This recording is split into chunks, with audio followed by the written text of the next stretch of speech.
இருக்கிறீங்களா? கலங்காதீங்க. உங்க உள்ளத்துல ஏதாவது ஒரு துக்கம் இருக்கா? உங்களால யாரிடமும் சொல்ல முடியலையா? என்ன செய்வதுனே தெரியாம கலங்கி கொண்டிருக்கிறீங்களா? வாழ்க்கையில ஒரு நிம்மதியும் இல்லாம சந்தோஷமா வாழவும் முடியாம மத்தவங்க இடத்துல உங்களை சந்தோஷமா இருக்கிறத போல காட்டிட்டு உள்ள நீங்க கலங்கி கொண்டிருக்கிறீங்களா? ஐயா அம்மா கலங்காதீங்க. உங்க துக்கம் சந்தோஷமாக மாறும். உங்க துக்கத்தை சந்தோஷமாக மாற்ற யாராலப்பா முடியும்? உங்க துக்கத்தை சந்தோஷமாக மாற்ற யாராலப்பா முடியும்? என் ஆண்டவரால் முடியும். யார் அந்த ஆண்டவர் என்று நீங்க நினைக்கிறீங்களா? இந்த வானத்தையும் பூமியும் உண்டாக்கியவர், உங்களை என்னையும் சிருஷ்டித்தவர். அவர் அந்த சராசரங்களான ஒரே கடவுள். ஆனால் ஒரு மனிதனாக இந்த பூமிக்கு வந்தார். ஆண்டவராக இயேசு கிறிஸ்து பரிசுத்தமான ஒரு கண்ணியின் வயிற்றுல இந்த பூமிக்கு வந்தார். ஆண்டவராக இயேசு கிறிஸ்து இந்த பூமியில 33 வருஷம் இந்த பூமியில உயிரோடு வாழ்ந்தார். 30 வருஷம் தாய்க்கும் தகப்பனுக்கும் கீழ்ப்படிந்தார். அவர் 3 வருஷம் அவர் ஊழியம் செய்தார். அவர் நன்மை செய்கிறவராக அவர் சுற்றி திரிந்தார். குருடர் கண்களை திறந்தாரு, செவிடர்களை கேட்க வைத்தாரு, முடவர்களை நடக்க வைத்தாரு.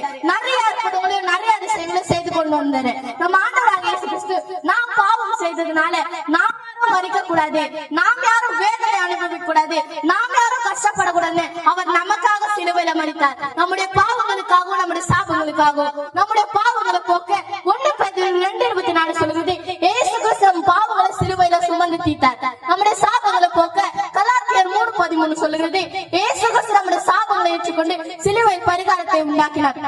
நம்முடைய துக்கங்களை சந்தோஷமாக மாற்ற யோவான் 16:20 சொல்லுகிறது, உங்கள் துக்கம் சந்தோஷமாக மாறும். ஆண்டவராக இயேசு கிறிஸ்து அவர் மரித்து அவர் அடக்கம் பண்ணப்பட்டார்மா. அவர் அடக்கம் பண்ணப்பட்டவரா இல்லம்மா. அவர் 3ஆம் நாள் அவர் உயிரோடு எழுந்தார். அவர் சதா காலங்களிலும் உயிரோடு இருக்கிறார். அவர் தான் நம் ஆண்டவராக இயேசு கிறிஸ்து. இந்த ஆண்டவராக இயேசு கிறிஸ்து மரித்த தேவனாலமா மரணத்தை ஜெயித்த தேவன். இந்த ஆண்டவராக இயேசு கிறிஸ்து இன்னும் இந்த பூமிக்கு ஒரு நாள் வரப்போகிறாருமா. அன்றைக்கு நீதி உள்ள ஒரு நியாயாதிபதியா இன்னைக்கு இந்த பூமிக்கு வரப்போகிறார். இன்னைக்கு நம்ம நன்மை செய்திருந்தோம்னா அதுக்கு தக்கதான பலன் அவரோடு கூட வருது. இன்னைக்கு நம்ம தீமை செய்திருந்தோம்னா அதுக்கு தக்கதான பலன் அவரோடு கூடது. இந்த இடத்துல ஒரு சின்ன ஒரு சம்பவத்தை மட்டும் சொல்றேன்.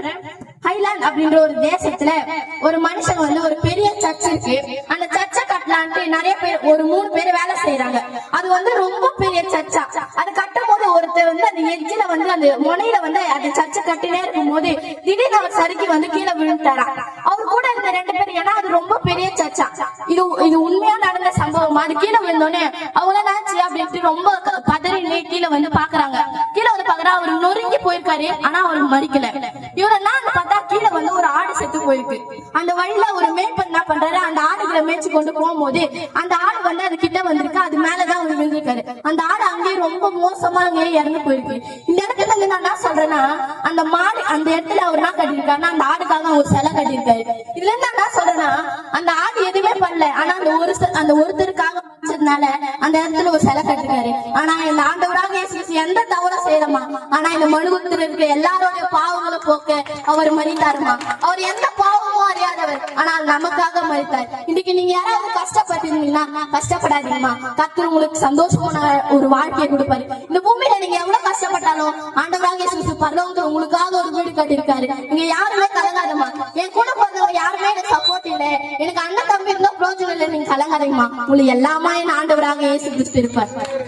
மண்ணிலே மனித வாழ்வு கொஞ்ச காலமே, மானிடரே உள்ளமதை எண்ணி பாருமே. மண்ணிலே மனித வாழ்வு கொஞ்ச காலமே, மானிடரே உள்ளமதை எண்ணி பாருமே. மன்னனேசு பொன்மடியில் வந்து பாருமே, உன் துன்பமெல்லாம் இன்பமாக மாறி போகுமே. மன்னனேசு பொன்மடியில் வந்து பாருமே, உன் துன்பமெல்லாம் இன்பமாக மாறி போகுமே. மண்ணிலே மனித வாழ்வு கொஞ்ச காலமே, மானிடரே உள்ளமதை எண்ணி பாருமே. பொன் பொருளை கொடுத்தாலும் இப்புவியை வாங்கிடலாம், எப்பொருளை கொடுத்தாலும் சந்தோஷம் கிடைக்காது.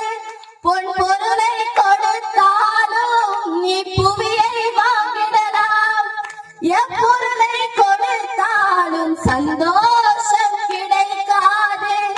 தேவனின் இருப்பிடமே அது பிறப்பிடமே உன் சஞ்சலத்தை சொல்ல வந்தால் உனக்கு சந்தோஷம் கிடைத்திடுமே, சந்தோஷம் கிடைத்திடுமே.